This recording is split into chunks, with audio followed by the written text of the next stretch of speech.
They are still moving forward with 2 animated series, one based on E.T., which is kind of ancient society, modeled on China, which is in George Martin's work. The other one they have not disclosed, and we don't really have a lot of details on either the animated show. So one live action show is not moving forward. That's going to be Flea Bottom, but 2 animated shows will go forward, and it seems like those will actually be developed.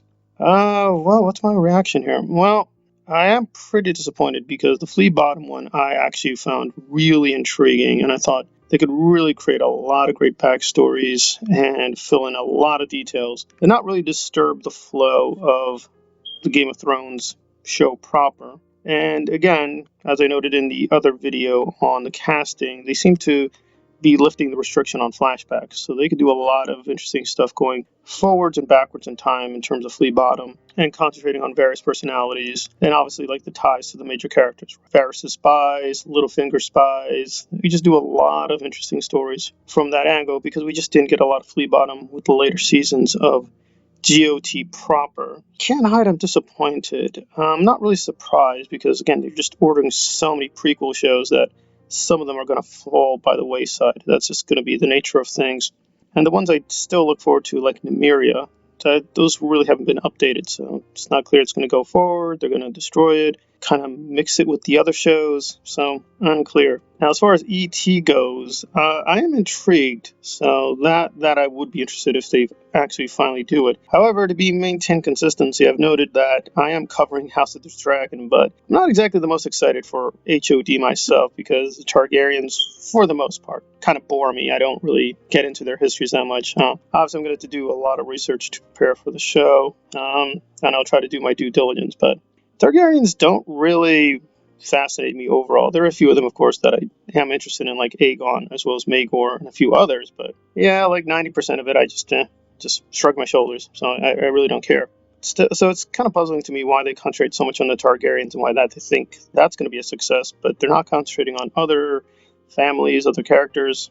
I don't know. So the logic kind of escapes me as to why they think this is more promising than the other ideas. So what exactly is the logic governing why this show is happening and the other shows are not happening? Sort of still escapes me. I assume it's commercial viability. The Targaryens are considered commercially viable, but the other ideas are not, and there we are. But like the Targaryens, we just don't know that much about E.T. because, again, this was never really a part of the original idea with the novels. The novels were meant to be a trilogy. There's no mention whatsoever of E.T., and there aren't very detailed histories of the Targaryens either.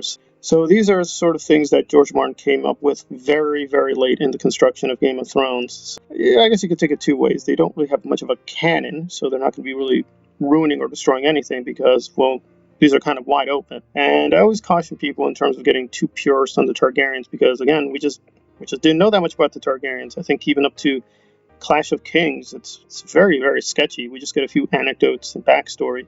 And that is about it. So if you were going in reading Game of Thrones to really get the Targaryen histories, you're going to have to settle for a lot of scraps. So I am interested in E.T., but it's not clear which way they're going to go with it. If they're going to try to make it conform to the book's mythologies, which admittedly would be difficult because there's really not that much information, or they're going to just totally radically retcon everything and just do their own thing. But that is where we stand. So Flea Bottom is dead for the moment, but E.T. is going forward, and something else is also going to move forward. All right, this has been GRRMverse Analyzed on the latest twists and turns of the GRRM universe on HBO Max.